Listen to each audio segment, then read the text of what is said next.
Hey guys, Miss Trillo here. I'm going to give y'all a tour of our sewing machines that we use in class. I'm going to point out different parts and pieces so that when we do other videos in the future, you'll understand what I'm talking about. So let's first start with the knobs on the top of the machine. So the knob closest to the whole kind of action over here with the needle, this is the stitch tension knob. You should always have this around the 4 number in the center. The knob over here is stitch width. You should also leave that one around the 3 to 4 zone. That's how wide your stitches are. And then the last one down here is stitch length. This particular machine, I've handwritten the labels on here, but most of the machines don't have that. So this one should also be around 3, 4-ish. So try not to adjust these much unless you're doing a specific project that's advanced that directs you to. So leave these knobs around 3 to 4. Over here, we have the presser foot. So this metal part right here is the presser foot. There's actually a lever. Sorry, I'm doing this sideways. So there's a lever back up here that raises and lowers the presser foot. So that's how that works. There is a little toggle somewhere around here that if you push, it will release the presser foot so you can change it out for other types. For different advanced sewing projects, you can actually swap out the presser foot. But for us, we're gonna leave it just as it is. I just saw the lever, it's actually back here. So don't press that unless you really want to change out the presser foot. So it drops it down.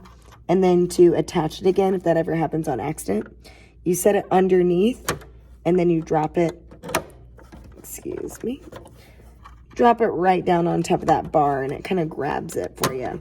That way you can interchange it out. Next, sorry, that was so close. Next we have the needle. So the sewing needle here, I'm gonna lower the presser foot so you can see it a little bit better. The needle here has a hole down towards the bottom. So in your first sewing video, I believe that's going to be when you thread your machine, and you'll bring the thread through all of these guides here, and then the thread will come down and you'll put the thread through the needle hole. There is a handy dandy drop down needle threader here. This is an awesome tool that you'll learn how to use in a different video, but this little lever is for threading the needle. I'll be honest, on some of our machines, that little hook that goes through the eye of the needle is broken, so you're gonna have to just like put the thread through the needle hole. No points off or anything, because it still does the same job, but if you get the hang of using this, it actually goes really fast. Right here, underneath or kind of near the needle is a clear cover that you can actually slide out. There's some grooves on here, kind of like the way you would take a remote back off of a remote for a TV. This then opens up a little hole, which is where your bobbin will go. This is an empty bobbin, and this is a bobbin with some thread on it. So the threaded bobbin would go down into this hole here. You'll watch a different video on how to actually put a bobbin in the machine, how to put thread on the bobbin, steps and videos for all of that later. But that's where the bobbin goes. So we'll close that. You'll see over to the side, there's a diagram for how to place the bobbin.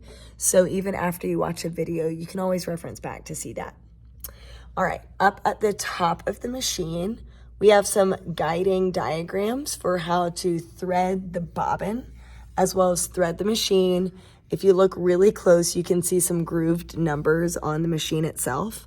You'll reference these another time when you load the machine.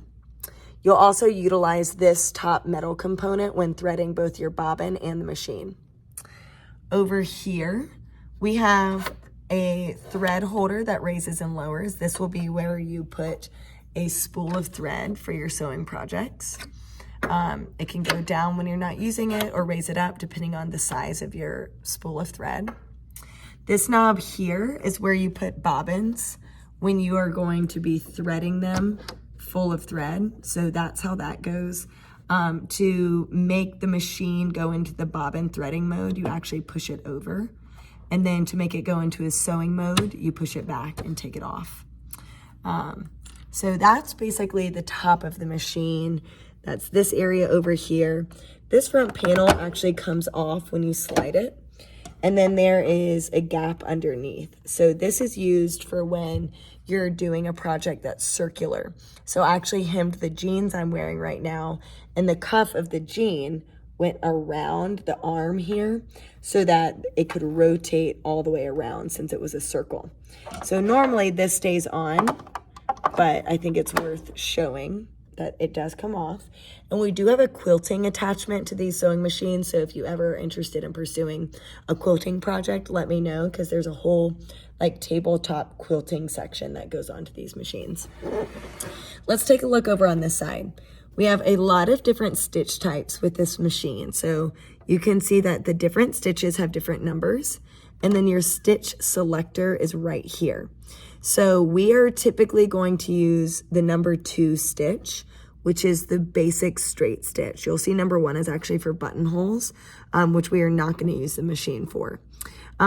So you can use 2 through 19. The second row, you have to have a different presser foot. So you want to be careful not to use those yet, but 2 through 19 will work. And to change them, you just turn this knob. The black triangle should be facing the 2. That's how you know it's in the right setting. Over here on this side of the machine right here is a thread cutter. You'll learn how to use that later. And over on the side here, we've got a knob. This knob, when you rotate it left and right, is actually going to be moving the needle over here up and down. So that's like a manual way to move the needle around, which when it's plugged in and you're actually sewing and you're pressing on the pedal, it moves it up and down for you. But sometimes when you're threading the needle and you're needing to set up the machine, you need to manually turn that knob. Additionally, on this side is the power button. So this toggles on and off. So on will make the light come on. So you can see that there is a light on.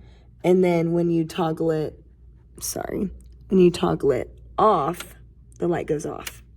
So a lot of times students come to set up their machine and they're turning on the on button and it's not working, and it's normally because it's not plugged in. So make sure it's plugged in. The only other thing I'm gonna show you right now is just the pedal. So this is what you're gonna press down here to actually make your sewing machine go.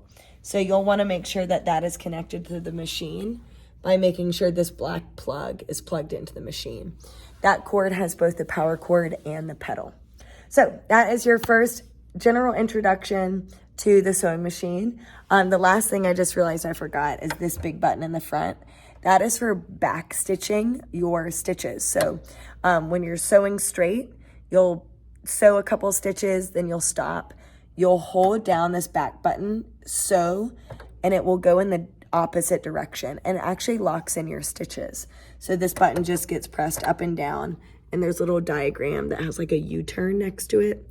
It's just saying that it's the reverse stitch button. So that concludes our tour of the sewing machine, and let me know if you have any questions and need any other support. Thanks, guys.